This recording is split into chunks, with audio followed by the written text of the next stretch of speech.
Cordial saludo compañeros y docentes. Mi grupo está conformado por Juan Diego Meneses, Emilia Torres, Jonathan Rodríguez y mi persona, Catherine Ángel. Hoy hablaremos sobre el conciliador.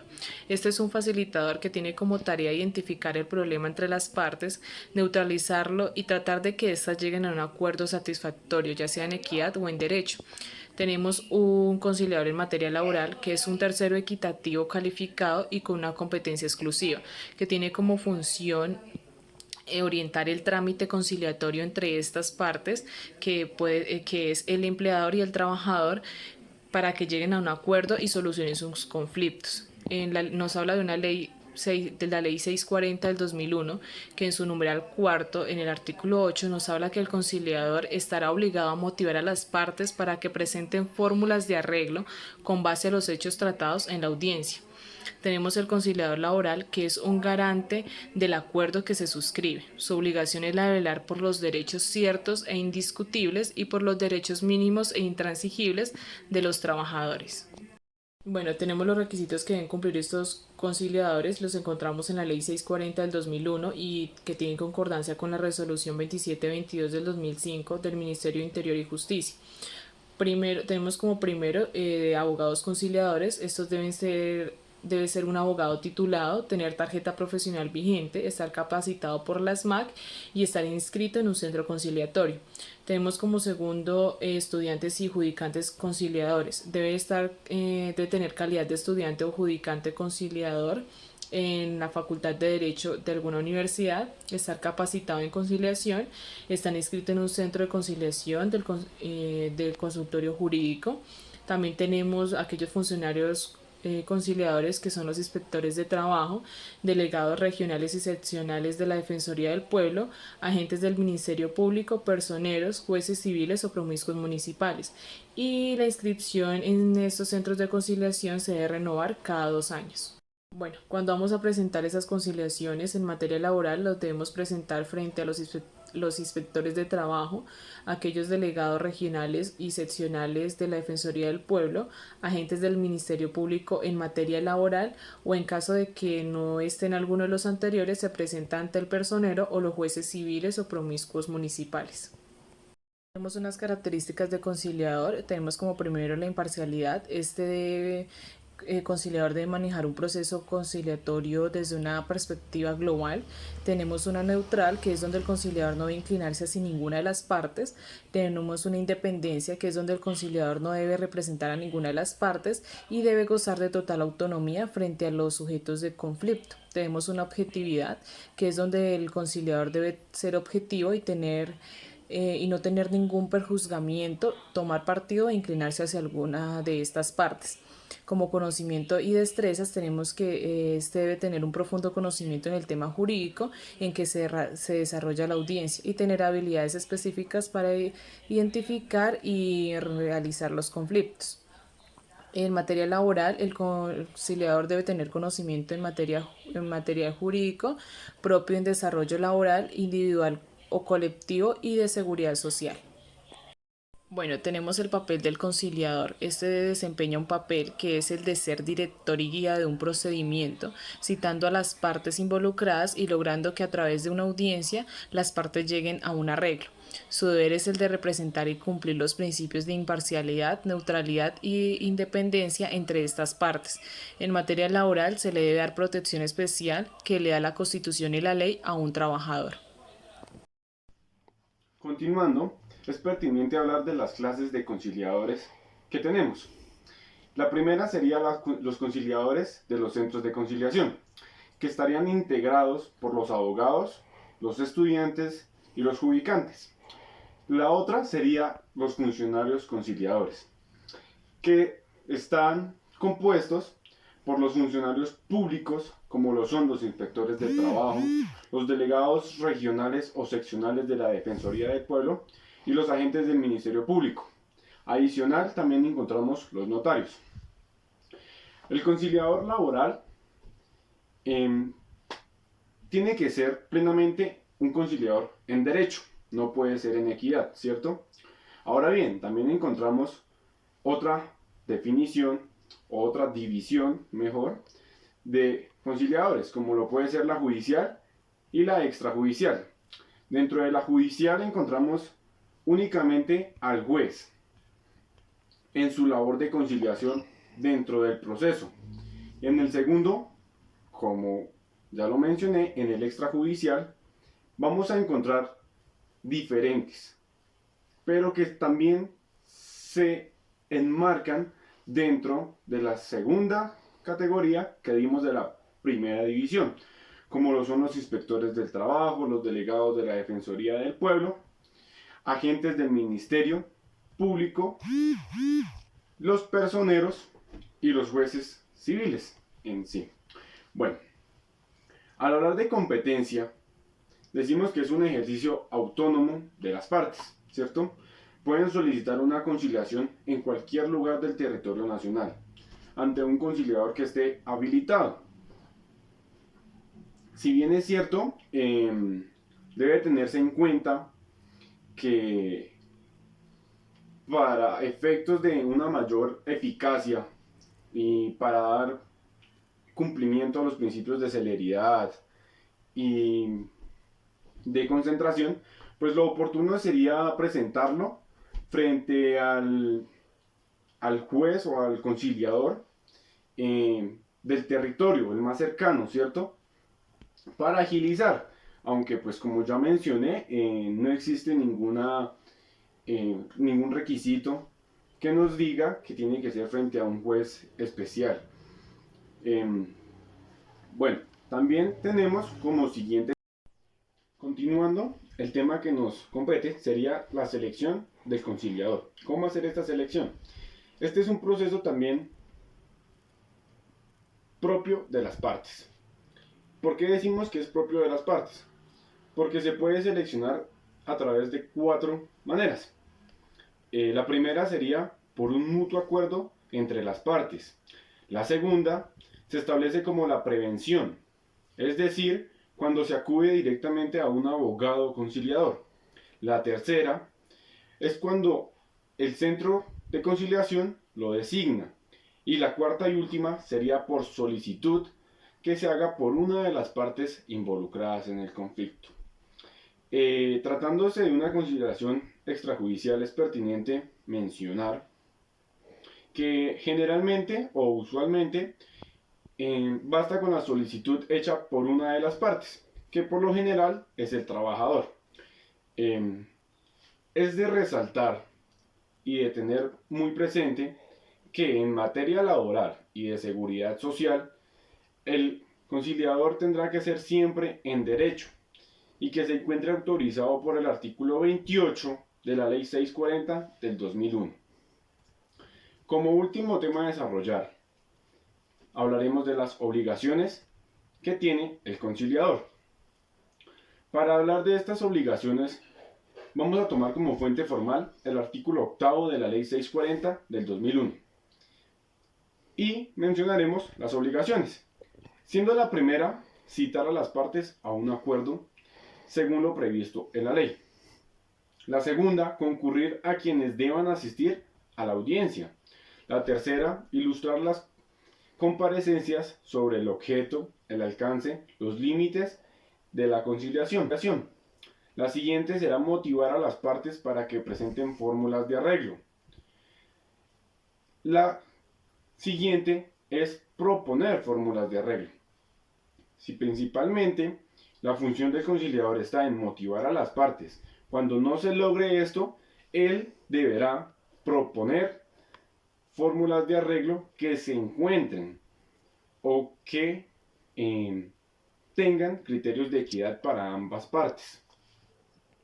La siguiente sería elaborar el acta de audiencia de conciliación, registrar el acta de la audiencia de conformidad con lo previsto en la ley, vigilar que los derechos ciertos e indiscutibles, así como los derechos mínimos e intransigibles, no se menoscaben mediante el proceso.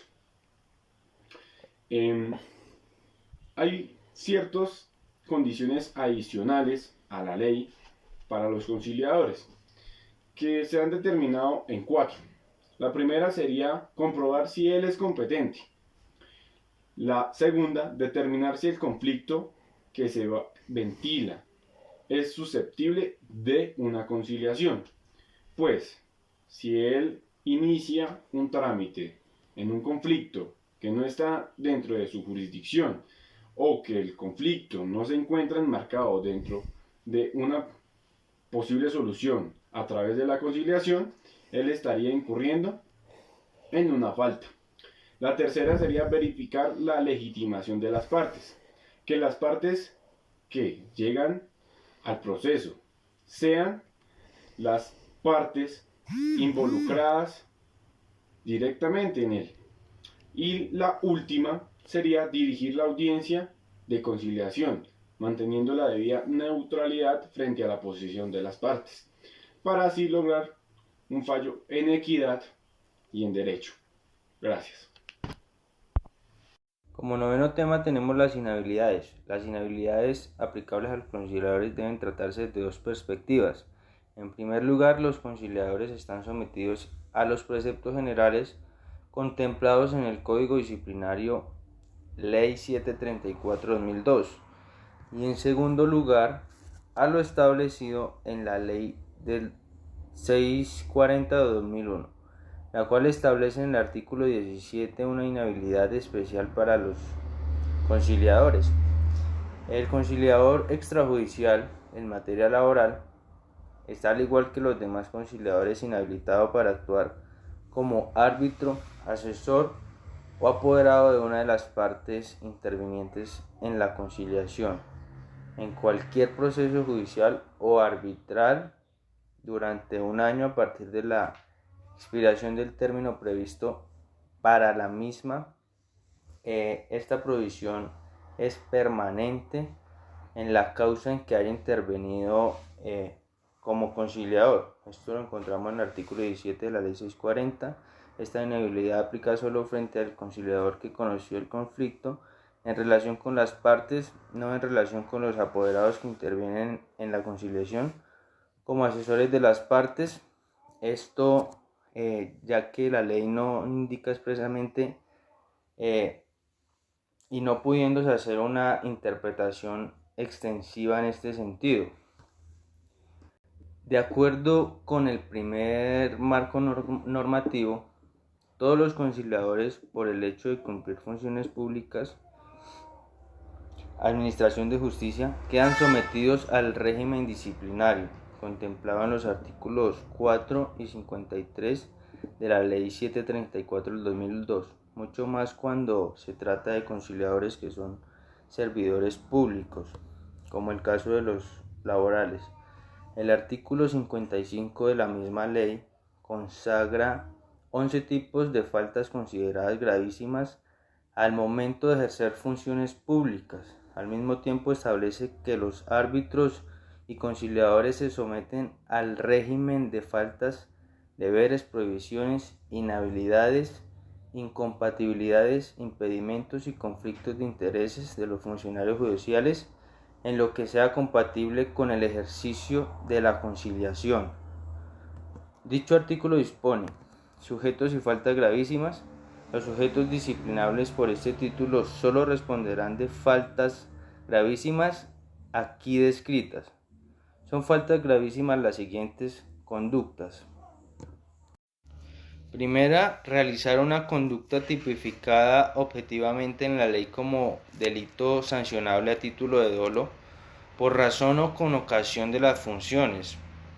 Segunda, actuar u omitir a pesar de la existencia de causales de incompatibilidad, inhabilidad, impedimento o conflicto de intereses establecidos en la Constitución o en la ley. Tercera, desatender las instrucciones o directrices contenidas en los actos administrativos de los órganos de regulación, control y vigilancia o de la autoridad o entidad pública titular de la función. Cuarta, apropiarse directa o indirectamente en provecho propio o de un tercero de recursos públicos o permitir que otro lo haga o utilizarlos indebidamente. Quinta, cobrar por los servicios derechos que no correspondan a las tarifas autorizadas en el arancel vigente o hacerlo por aquellos que no causen erogación. Sexta, ofrecer u otorgar dádivas o prebendas a los servidores públicos o particulares para obtener beneficios personales que desvíen la transparencia en el uso de los recursos públicos. Séptima, abstenerse de denunciar a los servidores públicos o particulares que soliciten dádivas, prebendas o cualquier beneficio en perjuicio de la transparencia del servicio público. Octava, ejercer las potestades de que su empleo o función le concedan para una finalidad distinta a la prevista en la norma otorgante. Novena, ejercer las funciones con el propósito de defraudar otra norma de carácter imperativo. Décima, abusar de los derechos o extralimitarse en las funciones. Con lo anterior, la principal función de los conciliadores es que están sometidos al régimen disciplinario de los funcionarios públicos que ejercen la misma labor y por ende haciendo abstracción de su naturaleza en el encargado, y decimos que el encargado, como ya se dijo anteriormente, es el Consejo Superior de la Judicatura. También encontramos unos impedimentos y unas recusaciones. Esto en el artículo 100 de la Ley 446 del 98, que establece que los conciliadores están impedidos y son recusables por las mismas causales previstas en el Código de Procedimiento Civil. Al mismo tiempo, fija en cabeza del director del Centro de Conciliación la facultad para tramitar y decidir sobre dichos impedimentos y recusaciones, no fijando procedimiento alguno para ello, entendiendo que esto también se aplica para el superior del delegado de la Defensoría, de la Personería y de la Procuraduría. Esto llevando a cabo el proceso conciliatorio. La oportunidad y la procedencia de la recusación se tramita de acuerdo a lo establecido en el artículo 151 del Código de Procedimiento Civil. Pero también encontramos un control, una inspección y una vigilancia. Esto en el artículo 18 de la Ley 640 del 2001, la cual dispone que el Ministerio de Justicia y del Derecho, hoy Ministerio del Interior y de Justicia, tendrá funciones de control, de inspección y de vigilancia sobre los conciliadores, con excepción de los jueces, y sobre los centros de conciliación y arbitraje.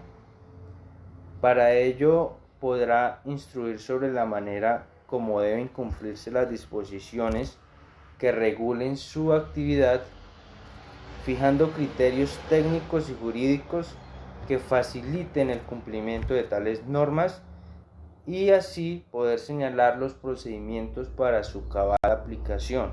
Adicionalmente, este podrá imponer sanciones a las que se refiere el artículo 94 de la Ley 446 del 98, de tal manera que hoy los conciliadores están regulados por el Consejo Superior de la Judicatura y los centros de conciliación por el Ministerio del Interior y de Justicia. Con esto damos por terminada nuestra exposición basada en la Guía Institucional de Conciliación Laboral, fundamentándonos específicamente en la unidad 2, que tiene como título El conciliador, donde su objetivo general es identificar plenamente la figura del conciliador en términos generales y particularmente el conciliador en materia de trabajo y de seguridad social. Esperamos haya sido de su agrado lo expuesto por cada uno de mis compañeros, tanto en el trabajo escrito como en el trabajo oral, ya que con esto buscamos contribuir en cada uno de sus conocimientos. Muchas gracias.